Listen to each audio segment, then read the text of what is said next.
दोस्तों, स्वागत है आपका इस चैनल पर। इसी तरह कहानी में बने रहिए। प्रिय दोस्तों, हमें जीवन में कुछ दोस्त ऐसे मिलते हैं जिनको मिलकर ऐसा लगता है कि मानो वे हमारे परिवार का हिस्सा हो। कुछ ऐसा ही रिश्ता था मनन और वंश का। दोनों दोस्त थे। मनन और वंश स्कूल में पहली बार नर्सरी की कक्षा में एक साथ मिले थे। वे तब 3 वर्ष के थे। दोस्ती का मतलब भी नहीं जानते थे, लेकिन उस दिन जो उनकी दोस्ती की शुरुआत हुई अब तक कायम थी। इस समय दोनों की आयु लगभग 21 वर्ष की हो चुकी थी। दोनों पहले स्कूल में नर्सरी से 12वीं कक्षा तक साथ पढ़े। फिर दोनों ने साथ में एक स्थानीय कॉलेज में बीकॉम में एडमिशन ले लिया। मनन और वंश के अधिकतर दोस्त 12वीं के बाद आगे की पढ़ाई के लिए उस शहर को छोड़कर जा चुके थे, लेकिन दोनों अपने अपने व्यक्तिगत कारणों की वजह से उसी शहर में रह गए। वैसे भी दोनों पढ़ाई में कुछ खास अच्छे नहीं थे। ऐसा नहीं था कि उनमें प्रतिभा नहीं थी, लेकिन वे दोनों ही आलसी प्रवृत्ति के थे, जिसके कारण वे किसी भी चीज़ में ज़्यादा मेहनत नहीं करते थे। मनन के पिताजी की उसी ज़िले में एक नाश्ते की छोटी सी दुकान थी और 3 बहनों में मनन अकेला भाई था। इसलिए उसके पिताजी ने यह निश्चय कर लिया कि मनन को वो बाहर कहीं पढ़ने नहीं भेजेंगे, क्योंकि अकेला लड़का होने की वजह से उसे संभालनी तो दुकान ही है। वहीं दूसरी तरफ वंश के पिताजी का एक शूज़ का शोरूम था। वंश के 2 बड़े भाई थे और दोनों ही आईआईटी की परीक्षा पास कर सर्वश्रेष्ठ कॉलेजों में पढ़ रहे थे। क्योंकि वंश पढ़ाई में उनके मुकाबले काफ़ी कमज़ोर था, तो वंश के पिताजी ने उसे अपने साथ ही कारोबार में लगा लिया था। मनन और वंश की काफ़ी परिस्थितियां एक जैसी थी। दोनों ही अपने परिवार में सबसे छोटे थे और इसी वजह से सभी के लाडले भी थे। दोनों के ही परिवार वालों को उनसे ज़्यादा उम्मीदें नहीं थी और ना उन पर ज़्यादा बंदिशें भी थी, क्योंकि उनके परिवार वालों को पता था कि उनको आज नहीं तो कल अपने व्यवसाय में ही आना है। वंश और मनन दिन का काफ़ी समय एक दूसरे के साथ गुजारते थे, क्योंकि दोनों व्यवसायी परिवार से संबंध रखते थे, इसलिए उनको पैसों की ज़्यादा परवाह नहीं करनी पड़ती थी। सुबह दोनों अपने घर से कॉलेज के लिए निकलते थे, लेकिन कॉलेज बहुत कम ही पहुंचते थे। उनका दिन भर मटर गश्ती करने में ही निकलता था। दोनों के मन चंचल ज़रूर थे, लेकिन दोनों के दिल साफ थे।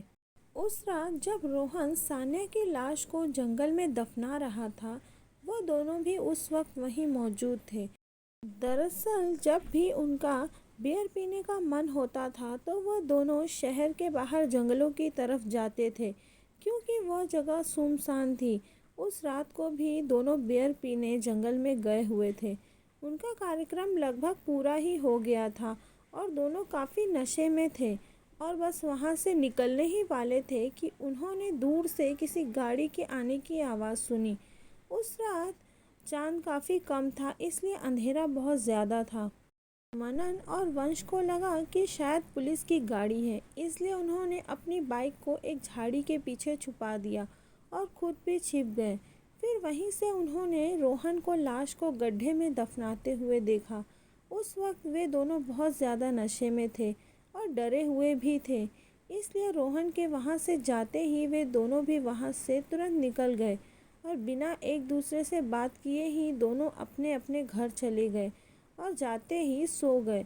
उस वक्त उन्हें एहसास भी नहीं हुआ था कि वह दोनों किस चीज़ के साक्षी हो गए थे।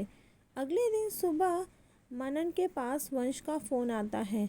वंश कहता है, हेलो मनन, अभी तक सोकर नहीं उठा क्या? मनन, अरे हाँ, उठ ही गया हूँ, बोल क्या हुआ? वंश, क्या हुआ क्या मतलब? तुझे याद भी नहीं कि हमने कल रात को क्या देखा? मनन, अरे हाँ, लेकिन अपने को क्या करना है भाई, भूल जा तूने कुछ भी देखा था।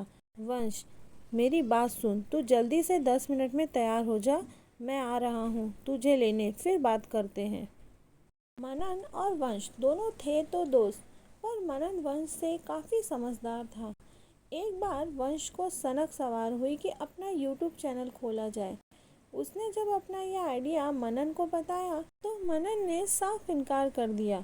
वंश ने मनन को बहुत मनाया, उसे तरह तरह के उदाहरण दिए कि देखो कितने सरेआम लोग यूट्यूब के द्वारा कितने प्रसिद्ध हो गए हैं, और तरह तरह के सपने दिखाए।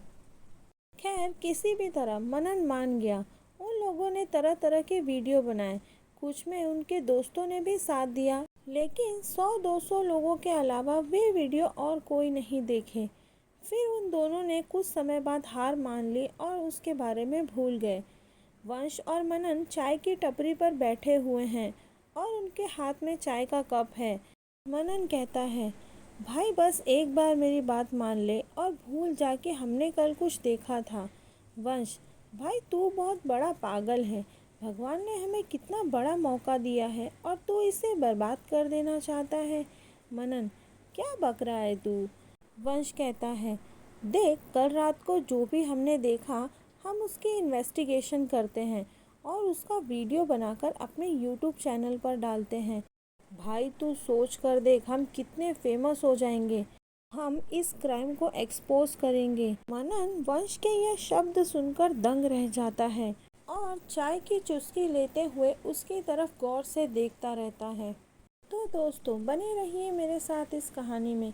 आगे की कहानी सुनेंगे कहानी के अगले भाग में। आगे की कहानी सुनने के लिए चैनल को सब्सक्राइब ज़रूर करें।